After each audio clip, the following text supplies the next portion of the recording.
the next fly, and this will be the last fly for the beginner's course, is a really different style. This is called a parachute style of tying. So you can see if you look at the top view, it sort of looks like a parachute. It sits on the water like this. It's a dry fly. This particular version is called a parachute Adams. And Adams is a very, very old, popular fly in fly fishing. It usually has a grayish body and represents mayflies. So we have a tail, and again, you can use a variety of things. You want this material a little bit stiffer because it's going to help float the fly, but we're going to use that same elk that you've already had. The body is dubbing, and it's going to be a gray dubbing. The wing is a synthetic yarn called polypropylene. And then we have that Grizzly Hackle. Again, let's start with we'll do this in a number 10 also. As always, we want to mount this hook properly so you can see the barb and it's parallel. And like all flies, we're going to go over the top. We're going to take our thread and wrap a nice base. Get down near the hook point, and we can trim off that extra piece. And then, just like on all flies, we're going to take that body right down to the barb. So that helps us know how long the body is and where we're going to apply all our materials.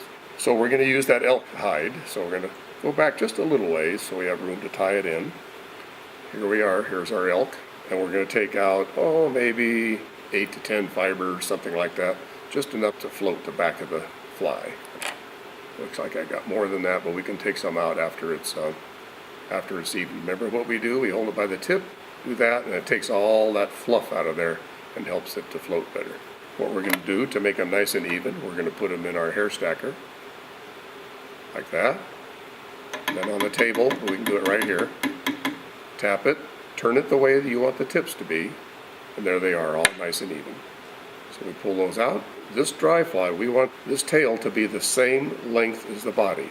So the body is the length of that black thread, that's the body. So we can measure it like this. So that looks like about the right length.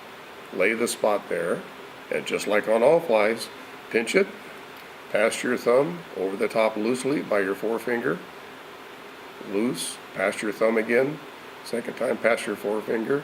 Pinch and pull. And then maybe one more for this, so we want to make sure that doesn't go around the hook shank. Nice and tight. While you're holding those fibers, wrap back to the barb.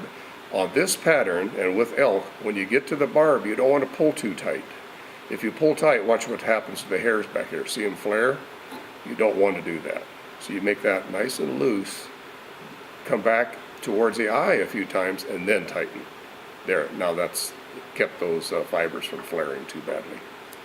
It'd probably still catch fish, but it would float better when they're more together like that. So we'll tie down some more of these butts. Now, and this one's a little different. We're going to put in the wing now. This is polypropylene yarn. We don't have to worry about the length. We're going to trim it after it's installed. But can you see where the thread is? It's about 2/3 of the way from the back of the body to the front of the body, about 2/3 of the way. We're going to lay that on top. Same process as always. Between thumb, finger, loose wrap once, twice, pull, and then a few more to really bind it in. Now this is different. Now we're going to pull it up. I'm going to go back. I think I got a little too far back. We want it right about there. Good. Right in front. Now we're going to very tight wraps right against the base of the yarn. What it's going to do is help. It sticks it straight up in the air, which is what we want. Just push it out of the way for the minute. Now these fibers in back, we just don't want to come in here and cut it like that. It's going to leave a big chunk. Kind of come in at an angle, hold the scissors down, cut very close to the shank. When you wrap back to do the body, it'll be a nice smooth body. So up in front again, make sure that's up tight. Let's go ahead and wrap down some of these fibers back here. We're going to wrap around the base of that yarn like this.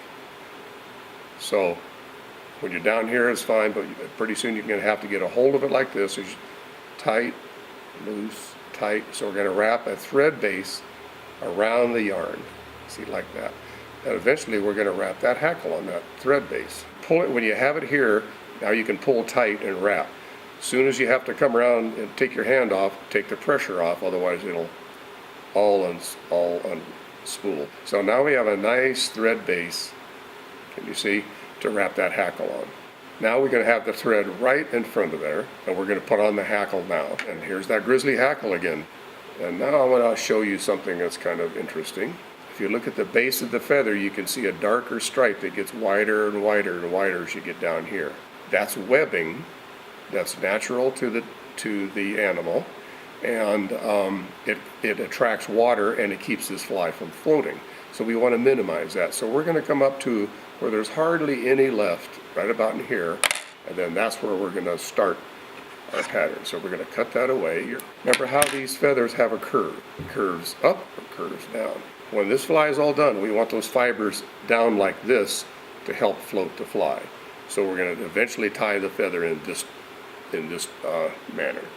So just like that other one we did, we're going to strip away. See how I'm just stripping, and now we have just the stem.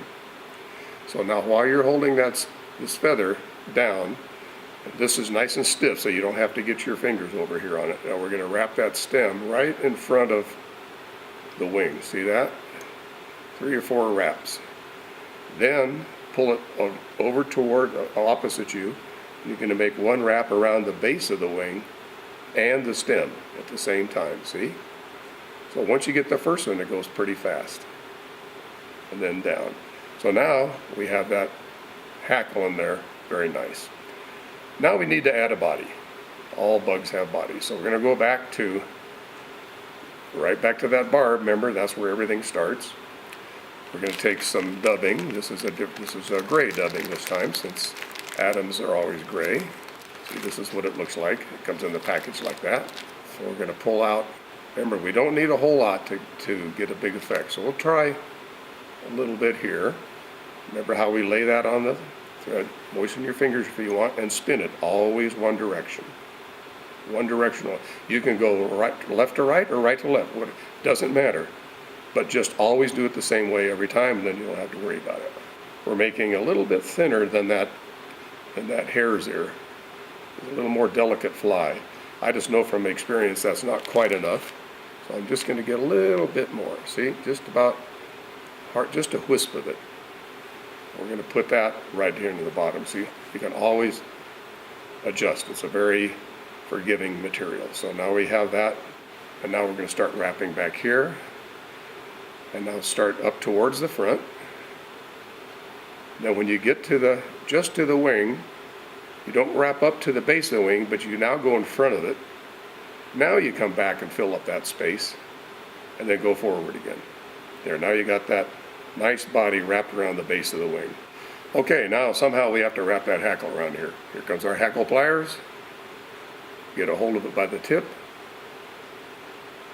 And now we're going to start wrapping around that post, creating the parachute. 1, 2, 3.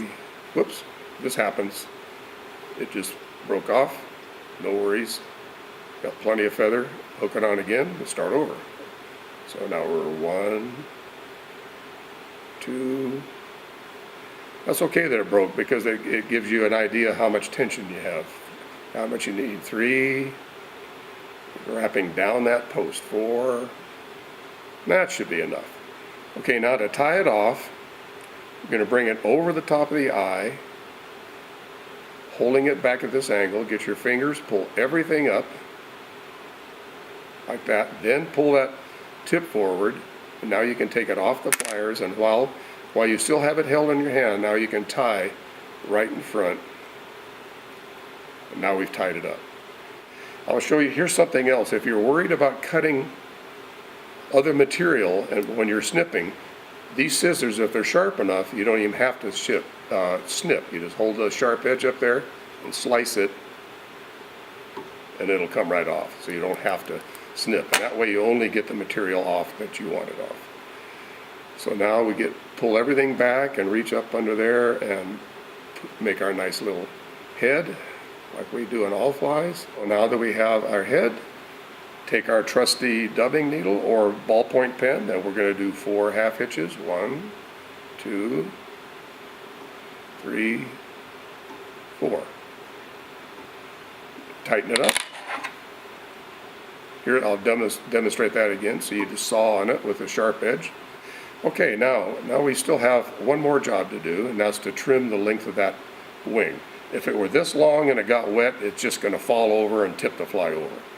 So we want the length of that wing, the height of that wing, to be the same length as the body. Look, imagine that length of the body, and then imagine the length of the wing, and we're going to cut that off. I would say that would be too short, wouldn't you? Maybe up about there. Let's see how that looks. That's pretty good. You can fluff it out a little bit. When that's on the water, you can see that white really well. It floats right in the film. Very effective pattern. You can tie this in many sizes, many colors, and still is the parachute style. This happens to be gray, so there's a Parachute Adams. Parachute Adams, a wonderful fly.